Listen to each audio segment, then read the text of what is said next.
Alright, so since the first Total Warhammer, I have heard repeatedly that a solid state drive is the quick and easy fix in order to get faster load times, faster end turn times, pretty much like a catch-all for almost any issue I've heard.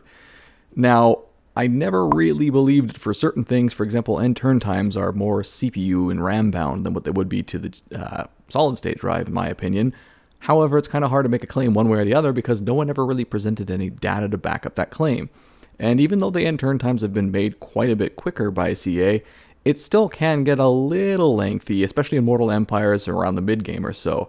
So today I have two different options here. For the absolute worst case scenario, I have a 7200 RPM 4TB hard drive with minimal caching and it's almost full to the brim. I'm down to my last 200 gigs. For the best case scenario, I have a brand spanking new 1TB M2 NVMe solid state drive by Crucial. Like I said, absolutely nothing on it, so this will be the absolute fastest possible option with one possible asterisk that I'll discuss later. The system will remain identical across both runs apart from the storage solutions. However, just so you know what we're working with, I have a Ryzen 2700 which is liquid cooled with a 280mm radiator and temperatures are currently well below freezing where I live, so throttling will not be a concern here. I also have it set to the stock clocks right now and I have disabled the boost clocks temporarily so that there will be no additional variables from the CPU side of things. For RAM, I have 16GB of 3200 MHz and it is matched to the CPU's Infinity Circuit clock. For the motherboard, I have an MSI X470 Gaming Plus, and for the GPU, we have a Vega Frontier Edition, also liquid cooled and running on a 240mm radiator. Now the system is running through Windows 7, however, it shouldn't have absolutely any effect in here given that we're only comparing apples to apples. Now, just an asterisk before I start, I did say best case and worst case. It is technically possible to get a slower hard drive. They do make 5400 RPM models. However, the overwhelming majority of the population using hard drives are using 7200 RPM ones. 5400 ones are, quite frankly, even hard to find these days. And for the best case scenario, although an NVMe is the fastest practical option, there is technically the option to do things like RAM disk, which would be even dramatically faster. However, given the fact that Total Warhammer on its own is 60GB, and I've got quite a few mods backed up there as well, I would need well over 68GB just to run the game at the bare minimum settings. Plus, that introduces a lot of variables, and most people don't want a hard drive that completely disappears when you shut your computer down. So, best case and worst case are being relative terms here. For testing methodology, I have closed down everything that isn't related to the game, so Steam and Total Warhammer are the only two programs running. I was originally going to try and run Notepad++, but actually that caused some weird little issues I'll discuss later in the video. For recording, I have a recorder sitting right in front of me, and I recorded each thing 7 times, discarding the best and worst case to give an average across all 5 runs, and I will leave graphs for every single measurement that we take here. One last thing I should mention before we get started is that I did boot up the programs that we're using every single time and close them down once just to put them into the cache. The reasoning for this is because, as you'll discover later, caching makes a colossal difference to the performance of, well, at least the hard drive. You'll see later for solid state whether or not it makes a difference. Basically what this means is the first time you run a program, Windows isn't actually expecting you to run that program. However, if it's closed down, Windows will actually keep it sort of paged and ready to go if you boot it up again, which in the case of some of these programs is a colossal performance difference. So even though I say there's 7 runs, understand that on each of these runs there was actually an 8th one that was literally just booting up the program and closing it down. Alright, so we'll start with the worst case scenario, the hard drive, and we'll start with the first thing that I think most people boot up when they actually start Total Warhammer, which is Kadrin's Mod Manager. I realize it's not normally included with the theory that a solid state drive will make things load faster. However, given that, again, most people will load it up when they go to load the game anyways, and that it's fairly slow to load, I figured I'd throw it in here just for measurement's sake too. At the fastest, it went as down as a minute 40, and at the slowest, it went as high as a minute 54, for an average of 1 minute and 47 seconds. There was a 1 minute and 10-second run that got omitted for being the fastest, and a 2-minute run that got omitted for being the slowest. And something else that I noticed with Kadrin's Mod Manager that I really can't explain is that if I had Notepad++ open when I went to run it, it would never ever load. Like I could give it 20 minutes and it would still never complete its loading. Not really sure what happened there, but I thought it was something kind of funny that I'd share with you all. The next thing I measured was how fast it took to get from the initial boot up of the game into the main title screen having completely loaded in, and this is skipping all cinematics. So the fastest run was 34 seconds, with the slowest run being 35 seconds for an average of 35 seconds. It was extremely tight timing. There was an 18-second run omitted for being the fastest and a 53-second run omitted for being the slowest, which, yes, if you're looking, the only two exceptions were the only ones that were wildly different. However, I also tried measuring the time it took when I didn't have it cached, and that went all the way up to 1 minute and 10 seconds, and that was consistent. It would always take 1 minute and 10 seconds if it wasn't cached. And this is what I mean where caching can make a really big performance difference for load times. 1 minute and 10 seconds is quite literally double the average. The next thing I measured was the time required to start a new campaign in Mortal Empires. I chose Malekith. I chose Mortal Empires because it tends to take a lot longer to load than Vortex does, and I chose Malekith simply because he was the first dude I picked and I wanted to keep it consistent. Fastest run was 7 minutes and 4 seconds, slowest run was 7 minutes and 31 seconds, for an average of 7 minutes and 20 seconds. There was one omitted run for 7 minutes and 40 seconds, which wasn't too far off, but then there was one really inexplicably fast run of 4 minutes and 43 seconds, and I'm not sure why it went so quickly there. But one thing I was really blown away by too was the uncached time requirement. It took a whopping 14 minutes and 20 seconds to load it if you just booted into the game and tried to start a new campaign. That is more than double the time required for the fastest run and almost double the time of the average runs. Like, that is a massive difference in performance. Next up, I also tried running a previously run campaign, this being turn 69 of the Vortex campaign for the Heralds of Ariel. This went as fast as 4 minutes and 40 seconds and as slow as 6 minutes and 30 seconds with an average of 5 minutes and 36 seconds. This one was kind of all over the map. Like, as you can tell, like the slowest time is about 50% slower than the fastest time, so I'm not quite sure why it was so dramatic. That being said, the two omitted runs were 4 minutes and 35 seconds and 6 minutes and 45 seconds, so not dramatically faster or slower there. However, once again, running a directly non-cached instance of the game put it all the way up to 9 minutes flat, which is a pretty substantial increase in load time. The next thing I measured was how long it took to complete a turn, and I used that same Heralds of Ariel turn 69 campaign, and I chose this one very specifically for the end turn times.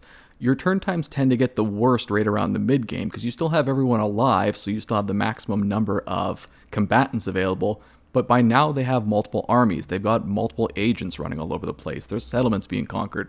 This has the most stuff going on. Prior to this, most armies aren't actually attacking, they're building up their economies, and after this, by around turn 100 or so, you usually start to have factions dying off or entire races dying off, so there's less interaction happening. Anyways, the turns went as quickly as 48 seconds and as slow as 50 seconds, with both of the omitted runs also being 48 and 50 seconds, for an average of 49 seconds. Now, I also measured how fast it took to load back to turn 69 after completing that turn, and I was at first kind of flabbergasted to see that it only took 30 seconds, and I thought, how in the hell can I load an entire campaign faster than completing a turn? But then I began to realize most of that time spent from the turn is watching animations complete, watching people move around the map, declining diplomacy requests, or auto-resolving battles and stuff like that. The vast majority of time isn't spent on CPU resources or loading or anything else like that. It's just physically waiting for animations and stuff to finish happening. Alright, so that's the hard drive all wrapped up. Then let's move over to the solid state drive. So remember, this is a brand new unit. The only things that are on it are Kadrin's mod manager, my mods, and Total Warhammer 2 itself. Even my Total Warhammer 1 stuff I left all on the original hard drive. So we're going to start with Kadrin's mod manager, much like what we did with the hard drive, and if ever we were going to get a good result, it would definitely be on this one, because Kadrin's mod manager is just essentially loading. That's where the vast majority of its delay comes from. So how did it do on the solid state drive? Really, really good. We had a fastest time of 34 seconds and a slowest time of 39 seconds, with the omitted ones also being 34 and 39, and an average speed of 37 seconds to load, which, if you're looking at the hard drive graphs in comparison, is a colossal difference. It's almost 3 to 4 times faster than what it is with a hard drive. So right off the bat, solid state drive comes out of the gates looking really, really good for itself. Alright, moving over to the time to get to the main menu, and again, this is another area where the solid state drive should utterly trounce the hard drive, simply because this is mostly based upon loading ability. So fastest and slowest were all 28 seconds. It was 28 seconds across the board, with a single exception of 27 seconds, which got omitted for being too fast, and 29 seconds, which got omitted for being too slow. But what gets kind of interesting, actually, is the uncached time. Now, that's 42 seconds, which isn't as big of a dramatic change as the hard drive's one is, but it's still surprising to me for several reasons that I'll discuss at the end of the video. But I also want you to keep that number in mind because things kind of go off the rails in the next section because of stuff like that. Alright, moving over to the time to start a new campaign in Mortal Empires as Malekith, the exact same as what we did on the hard drive, and holy crap does the solid state drive really justify itself here. Fastest run after emissions is 88 seconds, slowest run after emissions is 90 seconds with an average of 89. There was a weird little one-off where I had a 150 second load time, but it was the only one, and then one of the 88 second runs simply got taken out for being one of the fastest. The other thing that kind of surprised me though was just how completely irrelevant caching looks here. Like on the previous thing we just looked at, which was time to get to the main menu, that made about a 50% difference. Here it makes a whopping 3 seconds of difference, which is frankly within the margin of error, I would argue. But it's also kind of interesting, like caching clearly isn't irrelevant for the hard drive. It almost halved the amount of time required to load. So I'm not really sure why it's so pronounced in some things and so irrelevant in others. Anyways, though, moving over to loading into a previous Turn 69 campaign, with, again, this being the Heralds of Ariel from before, we had a fastest run of 46 seconds and a slowest run of 51 seconds, with a 46 and 52 second run being disregarded for being the fastest and slowest respectively, and an average of 48 seconds. And once again, caching here appears to make zero difference at 48 seconds, which is right middle of the pack for all these other measurements. But this is where I actually started to grow a theory, and I'll tell you what I think is going on at the end of the video. However, moving on to the main event, this being the end turn times, again using that same turn 69 from the Heralds of Ariel, we have a fastest run of 44 seconds and a slowest run of 46 seconds. And you might think, well hell, that looks 10% faster across the board. Well, there we go, myth confirmed right then and there.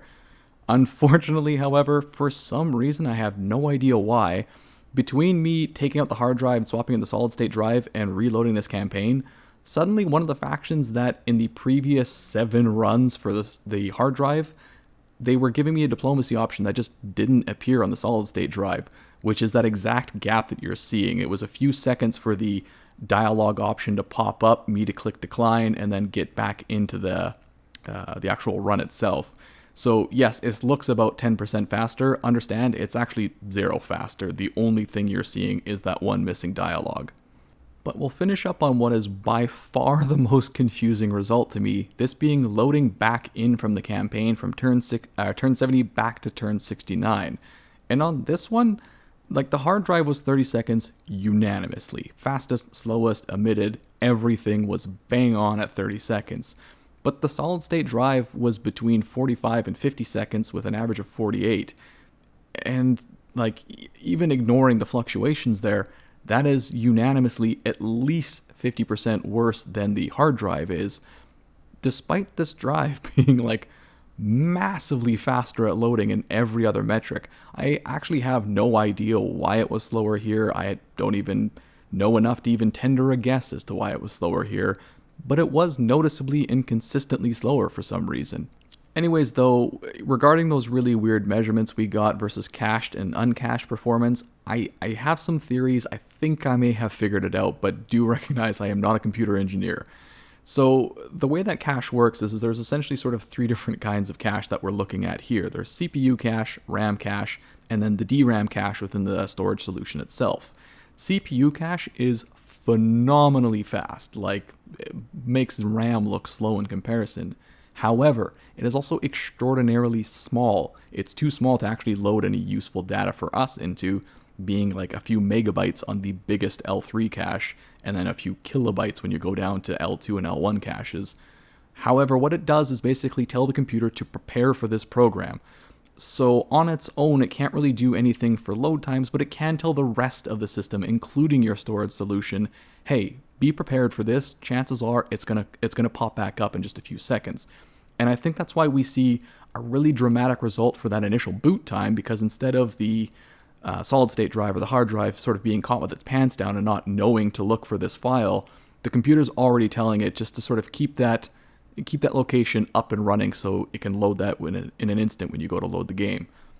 That explains why we get such a pronounced difference at the initial boot of the game, because even the fast DRAM of the solid state drive still, in theory, actually kind of needs to look for that file, even though in my case the solid state drive is empty. Whereas with the hard drive, though, I mean, that makes a big difference for it because it's not looking through entire platters full of information. It knows to sort of be prepped and ready for this one thing. As for why the solid state drive doesn't really get any particular benefit from caching after the game has loaded, unlike the hard drive, I think that refers down back to the DRAM cache and to a lesser extent also the RAM cache. The DRAM on a hard drive is like phenomenally faster than the actual hard drive itself is. When it has to spin this platter and look through data and grab it, hard drives are exceedingly slow. It's one of the reasons solid state drives feel so much faster. However, in the case of a solid state drive, even when it has to sort of look through itself to grab files and whatnot, it's still a pretty phenomenally fast device, and especially in the case where I have nothing else for the solid state drive to look through, it's just grabbing that information immediately. We might see a bit of a cache difference if, for example, my solid state drive had, 700 gigs of data on it as opposed to just that token amount for Kadrins and Total Warhammer. Now, before we get into advice about how you can sort of improve your own performance, I just want to take one moment. I know everyone hates it when YouTubers beg and plead for likes and shares and whatnot. Just this once, in this particular instance, this took forever to do. I had to open up my computer multiple times. I had to take tons of measurements. Like, this was days and days worth of work. So if you got any enjoyment out of this at all, or if you learned anything, please consider helping it out and just chucking a like on this particular one. Anyways, though, on to the main event. If you have a hard drive, how can you improve your performance? Well, frankly, as stupid as it sounds, boot up the game, get to the main menu, turn it off. Start the game again, go to the main menu, and then go on and do whatever you were going to do in the first place. Sure, you'll have to load into the game twice, and that'll take you an extra, half a minute or so, but it will dramatically shrink down the amount of time it takes for you to do actual work, loading into a campaign, starting a new campaign, whatever you want to do, it'll be a lot snappier for you that time around. Now, of course, that's the freebie advice, and it will make some difference for you, but it's not going to be the, end all and be all. If you are willing to spend the money, I would make a strong recommendation for getting a solid state drive, especially if you're the kind of person that plays a lot of Total Warhammer. It's not going to make any difference to your end turn times, but realistically, who cares? Like, end turn times are pretty quick after the Potion of Speed anyways. Where it is going to really justify itself is if you're the kind of person that likes to do multiple different campaigns, or if you like to save scum after manual battles, or frankly, hell, if you just like doing manual battles in your campaign, it is going to make a colossal difference when you no longer have to wait 10 to 15 minutes to load back into a game after a battle, when you can just wait a minute or so and get back into the swing of things. Now, we used an NVMe here, and sure, that is of course going to be the most gratuitous and fast option, but you don't have to go that, over the top and expensive. If you just want to get some improvement, pick up a SATA SSD. Yeah, it's not going to be as fast as this, but it's still going to be a hell of a lot quicker than a hard drive will be. But what should you do if you're already on a solid state drive? How can you improve your performance? Well, for you, caching's not really going to matter. It only mattered loading up to the main menu, so it makes no sense to close down the game to load back into the main menu a little bit quicker a second time. For you, your solution kind of sucks, unfortunately, but it's to delete stuff that you don't need to be present on your hard drive. The more stuff that the DRAM has to look through, the slower it's going to be to find the stuff you want it to find. So in the case of my NVMe here, yeah, sure, caching made no difference for me whatsoever because I had nothing for the DRAM to actually have to sort through. It just looked for the only files that were on itself.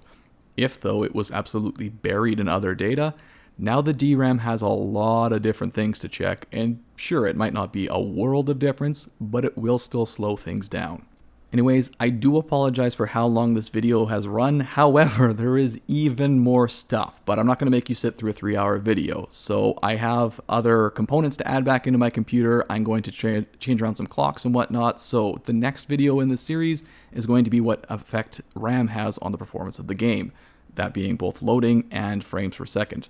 I will take my current RAM, downclock it to 2400 megahertz, and then put it back to 3200, see if that makes any difference. And then I also have another 32 gigabytes of RAM here, also 3200 megahertz RAM. I will add that into the computer, downclock it to 2400 megahertz, and put it back up to 3200 megahertz so we can see the effects of both speed and capacity on Total Warhammer. Later on, because I do have oodles and oodles of cooling available, We will also play around with some CPU overclocks and underclocks to see if that makes any difference. And we will finally finish up at the end with video card performance, again, underclocking and overclocking to see if that makes any difference. But that is going to wrap it up for this particular video. If you made it this far in, well, hey, you're one hell of a trooper, and I thank you so much for watching, and I will see all of you next time.